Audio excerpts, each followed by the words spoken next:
오늘 아침 주신 하나님 말씀은 신약성경 야고보서 3장 13절로 18절의 말씀입니다. 신약성경 야고보서 3장 13절로 18절의 말씀입니다.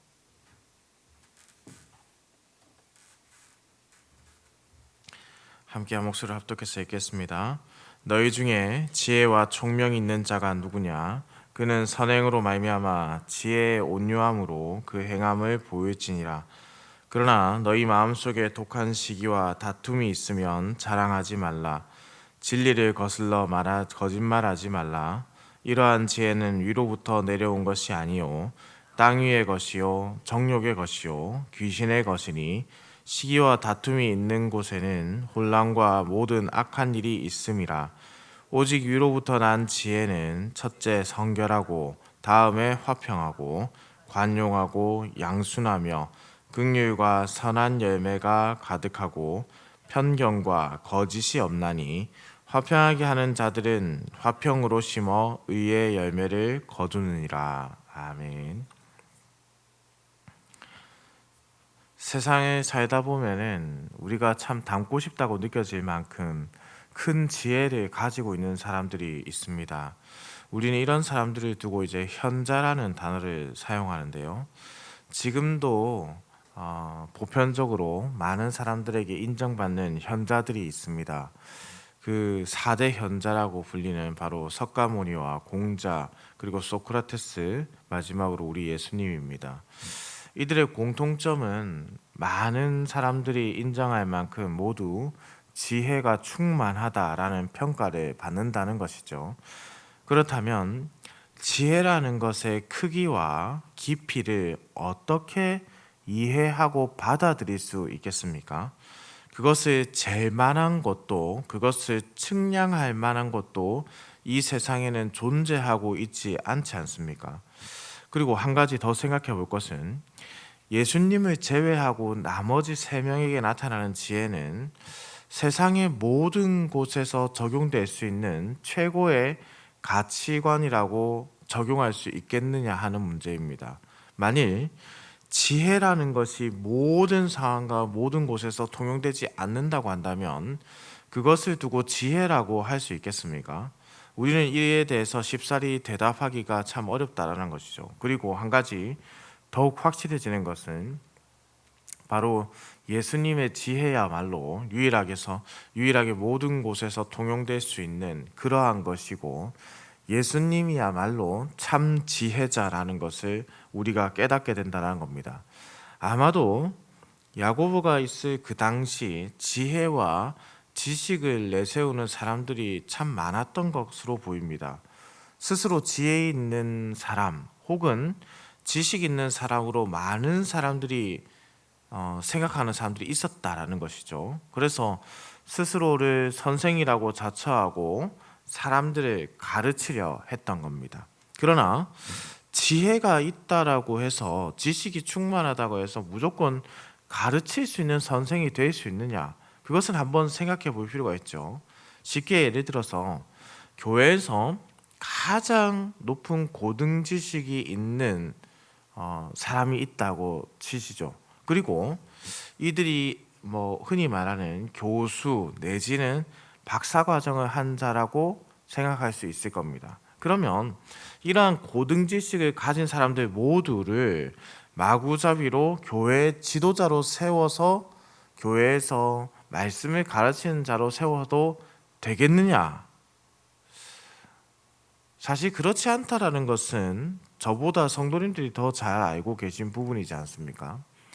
많은 것을 배웠다고 해서 성경의 내용을 다 안다라고 할 수 없고 많은 것을 들어왔다라고 해서 성경의 가르침을 그대로 온전하게 나타내거나 전할 수 있는 능력을 가지고 있다라고도 할 수가 없는 것이죠. 이러한 점을 잘 알고 있었던 야고보는 참 믿음이 행함으로 나타나야 하듯이 참 지혜라는 것은 행함으로 또한 나타나야 한다라고 강조합니다. 곧 참 믿음과 참 지혜가 통하는 연계되어 있는 것이라는 것이죠. 그래서 참 믿음이란 참 지혜를 가진 것이고 그리고 이것이 모두 행함으로 나타나는 증명되는 것이다 라는 겁니다. 그리고 여기서 매우 중요한 명제가 하나 등장하는데 바로 지혜와 지식을 우리가 어떻게 구분하느냐, 바로 오늘 본문에서는 두 종류로 구분할 수 있다고 하는데요. 먼저는 세상적인 지혜와 지식을 말하고, 다음으로는 위로부터 난 곧 하나님께서 주신 지혜와 지식을 말씀합니다. 야고보는 하늘로부터 난 지혜, 하나님께서 주신 지혜를 가진 자만이 바로 이 교회에서 가르칠 수 있는 선생이 될 수 있다라고 말씀합니다. 교회는 세상에서 통용되는 보편적인 가치들을 추구하는 모임이 결코 아닙니다. 서두에서 말씀드린 바처럼 다른 4대 현자들이 가르침이 모든 곳에서 통용될 수 없다라고 하는 것이 바로 이러한 이유 때문입니다. 교회는 예수님을 믿는 구원 공동체입니다. 교회는 세상의 가치관이나 세상에서 말하는 성공을 가르치는 곳이 결코 아니라는 뜻이죠. 그래서 어제 3부 말씀에서도 재정을 그리스도인들이 어떻게 올바르고 아름답게 생활을 할 수 있느냐, 재정과 관련된 생활을 할 수 있냐를 우리가 배웠지 않습니까? 그러나 그 배운 것을 세상에서 만약에 적용한다라고 한다면 많은 사람들이 거기서 고개를 끄덕끄덕 할 수 있을까요? 하지만 어제 교회에서 우리가 들었던 그 말씀을 들으면서 맞아, 교회 우리가 믿음 생활하면서 이렇게 사용해야지라고 고개를 끄덕이지 않았습니까? 정확하게는 죄로 물든 세상의 지혜와 지식을 교회에서는 가르치는 곳이 아닙니다. 하나님께서 세상을 창조하실 때 담으셨던 그 아름다움과 지혜와 지식을 가르치는 곳이 바로 교회라는 뜻입니다. 바로 하나님의 말씀을 가르치는 자들, 이런 특수한 배경이 선행되어 있어야 다른 것들도 가능해지는 것이죠. 그래서 바른 선생이란 말을 잘한다고 해서 되는 것도 아니고 남들보다 똑똑하고 유식해서 되는 것도 아닙니다. 말만 잘하는 사람들은요, 참으로 안타깝게도 교회에서 질서를 무너뜨리게 되어서 오히려 혼란만 가져오는 것을 많이 보게 됩니다. 사랑하는 흥덕평산교회 성도님들, 한국교회 안에 얼마나 많은 부분 이 말씀을 지키고자 하는 열심이 있었는지 한번 돌아볼 필요가 있겠습니다. 실제 한국교회는 이 야고보의 이러한 말씀을 외면하고 있지는 않는가라는 것이죠. 신앙생활을 하는데 경쟁을 하는 경제 원리를 가져왔습니다. 신자들의 열심과 헌신을 부추기기 위해서 상을 마련해서 시상하는 일에 급급한 일이 생겨났습니다. 재물과 사회적 지위와 세상적 지혜, 지식을 직분의 자격으로 은연중에 우리가 생각하고 있지는 않았습니까? 교회에서, 한 교회에서 전도 행사를 했는데요, 구역별로 지정한 숫자가 나오지 않으면 사람들 앞에서 구역장을 일으켜 세워서 직접적으로 책망하거나 구역을 맡은 교역자를 일으켜 세워서 책망하고 그 다음 주에 사임하게 한 그런 이들이 실제 한국 교회에 있었습니다. 그래서 새 신자가 왔는데 자신이 전도한 분이 아니고 자발적으로 찾아왔음에도 불구하고 마치 자신이 전도한 것처럼 속이고 서로 전도자의 수를, 새 신자의 수를 조작하여 채워서 구역에 편성하여 빼돌리려는 모습이 실제 한국 교회 안에 있었던 모습입니다. 제가 실명을 거론하진 않겠지만 한 교회에 실제 있었던 이야기입니다. 그것을 눈으로 본 교역자들의 증언입니다. 단순히 어떤 기사에 난 내용이 아니라요, 제 동기 목사님들이 겪었던 바로 그런 이야기들입니다. 사랑하는 성도님들, 한국 교회 안에 왜 이런 일이 발생하느냐?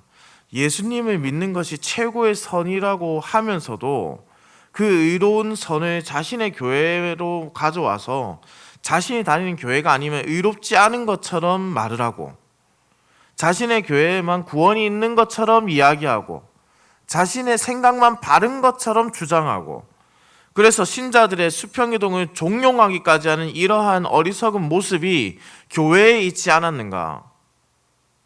그래서 교회가 하나라는 그 말을 함에도 불구하고 교회가, 노회가, 총회가, 교단이 다 경쟁 상대로 서로가 서로를 인지하기 시작했습니다. 단편적으로 쉽게 말씀드려서 교회는 전도왕을 뽑을 이유가 존재하지 않습니다. 우리 예수님께서 제자들을 언제 경쟁하며 가르쳤습니까? 많은 이들이 전도해온 제자들에게 크게 칭찬하고 전도에 실패하고 온 제자들을 크게 책망하고 마치 전도에 성공한 제자들을 왕처럼 떠받들게 하는 그러한 계급적 구조와 경쟁적 구조를 예수님께서 한 번이라도 말씀하신 적이 있던가요? 그런데 어느 순간 교회는 그러한 식으로 시상하고 순위를 정하고 너무나 쉽게 서로가 서로를 경쟁하게 하는 프로그램, 세상의 가치의 프로그램을 교회에 가져와 버렸다는 뜻입니다. 이러한 것을 두고 14절에 이렇게 말씀하죠. 그러나 너희 마음속에 독한 시기와 다툼이 있으면 자랑하지 말라. 진리를 거슬러 거짓말하지 말라. 진리를 거스르는 거짓말, 이것이 교회에 주는 야고보의 권면입니다. 그래서 야고보는 이렇게 말씀합니다. 17절로 18절 말씀입니다. 오직 위로부터 난 지혜는 첫째 성결하고 다음에 화평하고 관용하고 양순하며 긍휼과 선한 열매가 가득하고 편견과 거짓이 없나니 화평하게 하는 자들은 화평으로 심어 의의 열매를 거두느니라. 성결, 화평, 관용, 양순, 긍휼, 선한 열매, 편견과 거짓이 없는 것, 여기서 이 성결이라는 죄가 없거나 순수한 것을 말씀하며 두 마음을 품지 않는 것입니다. 다음으로 화평은 평화로움이며 평온함을 의미하고 관용은 친절함과 열린 마음을, 양수는 순종과 따름을, 긍휼과 선한 열매가 없는 것, 편견과 편파가 없는 것, 없다라는 것은 꾸밈이 없다, 차별이 없다라는 것이죠. 사랑하는 흥덕강산교 성도님들, 우리가 직분자를 세울 때 이러한 면을 고려하고 있습니까? 지혜 없는 자, 곧 하늘로부터 참된 지혜가 없는 자, 행함이 없는 지혜를 가진 자가 교회에서 지도자가 되면 교회는 화평이 아니라 경쟁과 시기가 조장되는 혼란을 만들어가는 곳이 될 뿐입니다. 그리고 참된 지혜란 세상에서 말하는 그러한 것이 아니라 하나님의 뜻을 따르는 삶, 그리고 그의 행동으로 증명되는 모습이어야 합니다. 말만 번지르르하게 해서는 변하는 것이 없습니다. 그 말만 번지르르 하는 사람들로 인해서 교회에서 파당만 나눠질 뿐이죠. 지혜는요, 결단이고 행동입니다. 행함이 없는 것, 지혜는 죽은 것이고 혼란만 야기하고 성도들을 고통받게 하는 것입니다. 사랑하는 성도님들, 우리에게 있는 지혜란 바로 우리 예수님께서 보이신 지혜입니다. 그리고 지혜의 영이신 성령께서 우리로 친히 살게 하시는 지혜입니다. 그 지혜는 간직하면서 끝나는 것이 아니라 행함으로 나타나는 지혜입니다.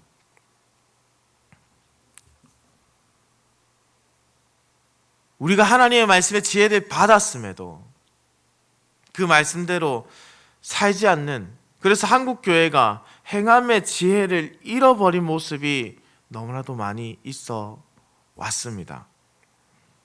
날카롭고 독한 말들을 하는 사람 중에 스스로를 바르게 하는 자를 찾기가 어렵고, 참된 지혜는 예수 그리스도 안에 있어야 하는데 자신이 가지고 있는 것처럼 말하는 자들이 많아졌습니다. 어제 주일 말씀이 저는 우리 성도들에게 큰 도전이 되기를 소망합니다. 이 모든 것들이 다 연결되는 것이죠. 우리는 결코 의롭다함을 받을 존재가 아니었음에도 불구하고 예수 그리스도의 놀라운 은혜에 힘입어 의롭다함을 칭함받은 아름다운 존재가 되었습니다. 우리가 발버둥 쳐서 의롭다함을 얻은 존재가 아니라는 뜻입니다. 그것이 우리에게 주어진 지혜의 말씀입니다. 은혜로 받은 이 의롭다함을 은혜의 삶으로 살아야 하는 것이지, 남을 정죄하고 비난하고 공격하고 시기하고 질투하고 경쟁하는 악한 일들로 살아내서는 결코 안 될 것입니다. 우리가 가지고 있는 은혜의 말씀, 이 지혜는 교회에만 사용되는 것이 결코 아닙니다. 온 세계를 지으시고 만드신 우리 하나님의 말씀은 교회를 통해서 세상 가운데서 퍼져나가 계속해서 하나님 나라를 확장하고 회복시키는 일에 사용되어야 합니다. 이 지혜의 말씀은 그저 입으로 전하는 것에서 그쳐서는 안 됩니다. 바로 행함으로 나타나야 합니다. 쉽게 말씀드리면 예수님께서 섬기라는 은혜의 말씀을 우리에게 주셨다면 섬기는 것이 중요하다라고 말씀하시고, 우리 통해서 예수님께서 섬기는 자로 오셨다는 것을, 낮은 자를 높이신다는 그 은혜의 말씀을 우리가 기억한다면 우리는 모든 자리에서 섬김의 열심을 가져야 할 것입니다. 그러지 않고서 예수님의 지혜의 말씀을 입으로만 섬기라 섬기라 말한다면 전해지지 않는다는 뜻입니다. 살아내야 합니다. 그것이 행함이 있는 지혜입니다. 사랑하는 흥덕 경상교회 성도님들, 제가 조금 전에 말씀드렸던 그 교회의 모습만이 한국 교회의 모습이 다가 아님을 저는 믿습니다. 아직 많은 아름다운 교회들이 우리에게 있습니다. 그 교회들은 진리의 말씀, 지혜의 말씀을 실제로 행하며 보여주며 살아가는 교회들입니다. 우리 교회도 그러한 교회가 되기를 소망합니다. 듣는 데서 그치지 마시기를, 저와 우리 성도님들 모두가 위로부터 난 이 지혜의 말씀을 듣는 데서만 그치지 않기를 소망합니다. 이것이 그저 여러분에게 주는 잔소리 같은 말이 아니라 오늘 이 아침에 저에게 주시는 은혜의 권면의 말씀입니다. 그리고 제가 받은 이 은혜의 권면의 말씀이 우리 성도님들께도 그대로 전달되기를 소망합니다. 우리는 값없이 은혜로 구원을 입은 자들입니다. 값없이 그리스도의 사랑을 입은 자들입니다. 값없이 하늘로부터 난 이 놀라운 지혜의 말씀을 받은 자들입니다. 더 이상 시기하고 경쟁하고 남들의 법보다 위에 서려고 하지 말고 그 세상의 가치를 교회의 가치로 가져와서 바꾸려 하지 말고 말씀에서 배운 대로 말씀의 가치, 최고의 가치 선을 이제 우리가 세상으로 가져가서 행함을 통해 하나님 나라를 확장하는 오늘의 하루가 되기를 우리 주님의 이름으로 축원합니다. 기도드립니다. 사랑과 은혜가 풍성하시며 인간의 생사화복을 주관하시는 천지를 창조하신 살아계신 우리 하나님 아버지, 오늘 생명의 하루를 우리에게 허락하여 주시고 이렇게 아침에 깨워 주의 전으로 불러주시니 감사와 찬송을 올려드립니다. 오늘 우리에게 주신 이 생명의 하루를 온전히 하나님의 기쁨이 되도록 쓰임받게 하여 주옵소서. 하나님 아버지, 참 지혜이신 예수 그리스도의 지혜를 따라 살아갈 수 있도록 인도하여 주옵소서. 세상에서 말하는 지식과 지혜를 가지고 와서 교회에서 그것을 가지고 힘을 내며 사람들을 현혹하게 하는 말을 하거나 권력과 부를 가지고 많은 것을 가지지 못한 자들 위에 서려 했던 교회 안의 성도들의 모습들을 용서하여 주시고 긍휼히 그들을 여겨 주옵소서. 이제 우리가 주님의 지혜 안에 거하며 주님의 지혜를 행하며 살기를 소망합니다. 주님의 말씀에 순종하게 하시고 주님의 말씀을 무엇보다 소중하게 생각하게 하여 주옵소서.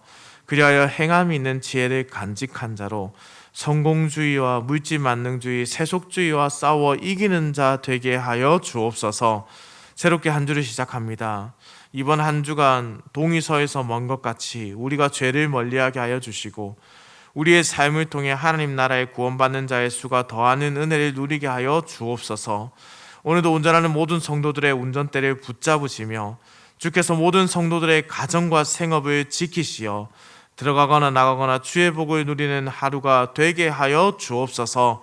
감사를 드립니다. 살아계신 우리 주 예수 그리스도의 이름으로 기도드립니다. 아멘.